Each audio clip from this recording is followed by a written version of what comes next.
Hi everyone, welcome back to our channel. మనం మన మాటకు విలువ పెంచుకోవాలని ఎప్పుడూ ప్రయత్నిస్తూ ఉంటాం. కానీ మీకు తెలుసా, కొన్నిసార్లు మాట్లాడటం కంటే మౌనంగా ఉండటమే మీకు ఎక్కువ గౌరవాన్ని ఇస్తుంది.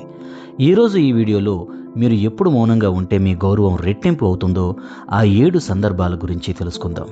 Let's start. నెంబర్ 1, మీరు ఏదైనా ఒక ఇంపార్టెంట్ క్వశ్చన్ అడిగినప్పుడు. మనం చాలాసార్లు ఎదుటి వ్యక్తులతో ముఖ్యమైన విషయాలు మాట్లాడుతున్నప్పుడు లేదా ఏదైనా డీల్ మాట్లాడుతున్నప్పుడు వారికి ఒక కష్టమైన ప్రశ్న వేస్తాం. ఉదాహరణకు, ఈ పని ఇలా ఎందుకు జరిగింది, లేదా దీనికి అసలు కారణం ఏంటి అని అడుగుతున్నప్పుడు వాళ్ళు వెంటనే సమాధానం చెప్పరు, తడబడుతూ ఉంటారు. ఆ సమయంలో మనకు ఉండే సహజమైన అలవాటు ఏంటంటే ఆ సైలెన్స్ని భరించలేక మనమే మళ్ళీ ఏదో ఒకటి మాట్లాడేసి ఆ ఖాళీని పూరించడానికి ప్రయత్నిస్తాం. వాళ్ళకి ఆన్సర్ చెప్పడానికి క్లూస్ ఇస్తాం. కానీ అది చాలా పెద్ద తప్పు. మీరు ఎవరినైనా ఒక ముఖ్యమైన ప్రశ్న అడిగినప్పుడు వారు వెంటనే సమాధానం చెప్పకపోతే దయచేసి మీరు మధ్యలో మాట్లాడకండి.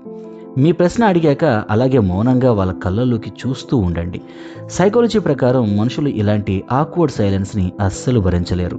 ఆ సైలెన్స్ క్రియేట్ చేసే ప్రెషర్కి ఎదుటి వ్యక్తి కంగారు పడి ఆ ఖాళీని నింపడానికి నిజం చెప్తారు లేదా దాచిపెట్టిన విషయాల్ని బయటపెడతారు.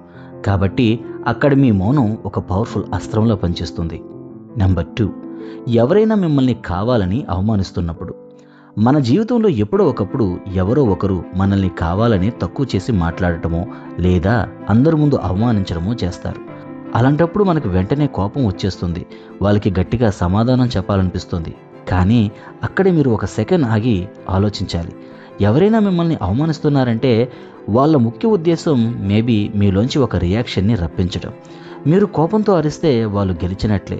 అందుకే ఎవరైనా మిమ్మల్ని ఇన్సల్ట్ చేసినప్పుడు వెంటనే కోప్పడకండి. వాళ్ళ యొక్క మాటలు మీ ఎమోషన్ని కంట్రోల్ చేసేలాగా వాళ్ళకి అవకాశం ఇవ్వకండి.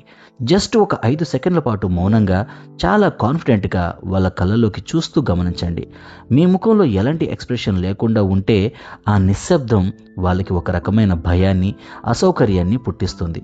వీడు ఎందుకు రియాక్ట్ అవ్వట్లేదు అనే కన్ఫ్యూషన్ వాళ్ళల్లో మొదలవుతుంది. మీ సైలెన్స్ ద్వారా నీ మాటకి నాపై ఎలాంటి ప్రభావం లేదు అని చెప్పకనే చెప్తున్నారు. అప్పుడు అవమానించిన వ్యక్తి తన తప్పును తానే రియలైజ్ అయ్యి సైలెంట్ అయిపోతాడు. నెంబర్ 3, తీవ్రమైన ఆర్గ్యుమెంట్ లేదా గొడవ జరుగుతున్నప్పుడు. ఇంట్లో అయినా ఆఫీస్లో అయినా ఆర్గ్యుమెంట్స్ జరగడం సహజం. ఏదైనా గొడవలో అవతల వ్యక్తి మీపై అరుస్తున్నప్పుడు లాజికల్గా మాట్లాడకుండా కేవలం ఎమోషనల్గా అరుస్తూ ఉన్నప్పుడు మీరు వాళ్ళతో పోటీపడి అరవకండి. అరుస్తున్న వ్యక్తితో వాదిస్తే గొడవ ఇంకా పెద్దదవుతుంది తప్ప సొల్యూషన్ దొరకదు. అందుకే వారు అరుస్తున్నప్పుడు మీరు పూర్తిగా మౌనంగా ఉండండి. ప్రతిసారి మీరు కూడా అరిచి గెలవాల్సిన అవసరం లేదు. వాళ్ళు అరుస్తున్నంతసేపు అరిచి వాళ్ళ ఎనర్జీ అంతా అయిపోయాక అప్పుడు ప్రశాంతంగా, నీ మాటలు పూర్తయ్యాయా, ఇప్పుడు నేను మాట్లాడొచ్చా అని అడగండి. మీ ఆ ప్రశాంతత, మీ ఆ మౌనం మీరు ఎమోషనల్గా వారికంటే చాలా కంట్రోల్లో ఉన్నారని వాళ్ళకి అర్థమయ్యేలా చేస్తుంది. ఆ సిచ్యువేషన్కి మీరే బాస్ అని ప్రూవ్ చేస్తుంది. నెంబర్ 4, ఏదైనా విషయం గురించి మీకు పూర్తిగా వాస్తవాలు తెలియనప్పుడు. ఈ రోజుల్లో ప్రతి ఒక్కరూ అన్ని విషయాల గురించి మాట్లాడేయాలి అనుకుంటారు. నలుగురు ఉన్నప్పుడు ఏదైనా టాపిక్ వస్తే దాని గురించి సరైన నాలెడ్జ్ లేకపోయినా ఏదో ఒకటి మాట్లాడేసి హైలైట్ అయిపోవాలి అనుకుంటారు. కానీ సగం సగం నాలెడ్జ్తో మాట్లాడితే చివరికి మీ వాల్యూ మీరే తగ్గించుకున్న వాళ్ళు అవుతారు. మీకు పూర్తిగా తెలియని విషయం గురించి చర్చ జరుగుతున్నప్పుడు మౌనంగా ఉండటమే అత్యుత్తమమైన పని. మౌనంగా వినడం వల్ల మీరు ఎప్పుడూ కొత్త విషయాలు నేర్చుకుంటూ ఉంటారు.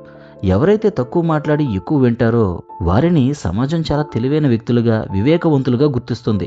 మాట్లాడి మీ అజ్ఞానాన్ని బయట పెట్టుకోవడం కంటే మౌనంగా ఉండి జ్ఞానాన్ని పెంచుకోవడం అనేది నిజమైన పవర్. నెంబర్ 5, ఇతరులు తమ గురించి తాము గొప్పలు చెప్పుకుంటున్నప్పుడు. మన ఫ్రెండ్స్ సర్కిల్లోనో లేదా బంధువుల్లోనో ఎవరైనా తమ గురించి తాము డబ్బా కొట్టుకుంటున్నప్పుడు, నేను అది కొన్నాను, నేను ఇది సాధించాను, నా దగ్గర ఆ కారు ఉంది, ఇలా గొప్పలు పోతూ ఉంటారు. అప్పుడు మనలో ఉండే ఈగో హట్ అయ్యి మనం కూడా మధ్యలో దూరి, నా దగ్గర కూడా ఇది ఉంది తెలుసా, నేను కూడా అది చేశాను తెలుసా అని మన గొప్పలు చెప్పడం స్టార్ట్ చేస్తాం. కానీ అక్కడ మీరు మీ వాల్యూని మీరే తగ్గించుకుంటున్నారు. ఎవరైనా గొప్పలు చెప్పుకుంటున్నప్పుడు జస్ట్ ఓ చిన్న స్మైల్తో మౌనంగా వినండి. మీ గురించి మీరు గొప్పలు చెప్పుకోవాల్సిన అవసరం అక్కడైతే లేదు. మీ విజయాలు వాటంతటవే మాట్లాడతాయి. మీ ఆ వినయం, మీ సైలెన్స్ మీకు ఆ గొప్పలు పోయే వ్యక్తి కంటే 100 రెట్లు ఎక్కువ గౌరవాన్ని తెచ్చిపెడతాయి. కాన్ఫిడెన్స్ ఉన్నవాళ్ళు ఎప్పుడు సైలెంట్గానే ఉంటారు. ఇన్సెక్యూరిటీ ఉన్నవాళ్ళు మాత్రమే అరిచి చెబుతూ ఉంటారు. నెంబర్ 6, మీ పాయింట్ని స్ట్రాంగ్గా చెప్పిన తరువాత. ఏదైనా మీటింగ్లో ఉన్నప్పుడు లేదా ఎవరికైనా ఏదైనా ముఖ్యమైన విషయం వివరిస్తున్నప్పుడు మీరు మీ మెయిన్ పాయింట్ని చాలా స్ట్రాంగ్గా చెప్పేస్తారు, కానీ చెప్పిన వెంటనే దానికి మళ్ళీ ఎక్స్ప్లెనేషన్ ఇవ్వడం, అనవసరమైన పదాలు యాడ్ చేయడం చేస్తూ ఉంటారు. ఇలా చేయడం వల్ల మీరు చెప్పిన అసలు పాయింట్ యొక్క బరువు తగ్గిపోతుంది. మీ పాయింట్ చెప్పాక దానికి కట్టుబడి వెంటనే అక్కడే ఆగిపోయి మౌనంగా ఉండండి. దీన్నే మైక్ డ్రాప్ మూమెంట్ అంటారు. మీరు అలా ఆగిపోయి మౌనంగా ఉన్నప్పుడే మీరు చెప్పిన మాటల గురించి ఎదుటి వాళ్ళు ప్రాసెస్ చేసుకుంటూ ఉంటారు. మీ మాటలకు ఒక అథారిటీ వస్తుంది. అనవసరమైన వివరణలు మీ బలహీనతను చూపిస్తాయి. సరైన సమయంలో పాటించే మౌనం మీ బలాన్ని చూపిస్తుంది. అండ్ లాస్ట్గా నెంబర్ 7, ఎవరైనా తమ బాధను మీతో పంచుకుంటున్నప్పుడు. ఇది మనందరం చేసే అతిపెద్ద పొరపాటు. మనకు కావలసిన వాళ్ళు ఎవరైనా తీవ్రమైన బాధలో ఉండి వాళ్ళ ప్రాబ్లమ్స్ని మనతో షేర్ చేసుకుంటున్నప్పుడు మనం వెంటనే వాళ్ళకి డాక్టర్స్ లాగా, మోటివేషనల్ స్పీకర్స్ లాగా సలహాలు ఇవ్వడం మొదలు పెడతాం. ఇలా చేయి, అలా చేయి, బాధపడుకు అని సొల్యూషన్స్ ఇస్తాం. కానీ నిజానికి ఆ క్షణంలో వాళ్ళకి మీ సలహాలు అవసరం లేదు. వాళ్ళ బాధను వినే ఒక మనిషి కావాలి. వాళ్ళు ఎమోషనల్గా ఉన్నప్పుడు సలహాలు ఇవ్వడం మానేసి మౌనంగా వాళ్ళ పక్కన కూర్చొని వారి మాటలు పూర్తిగా వినండి.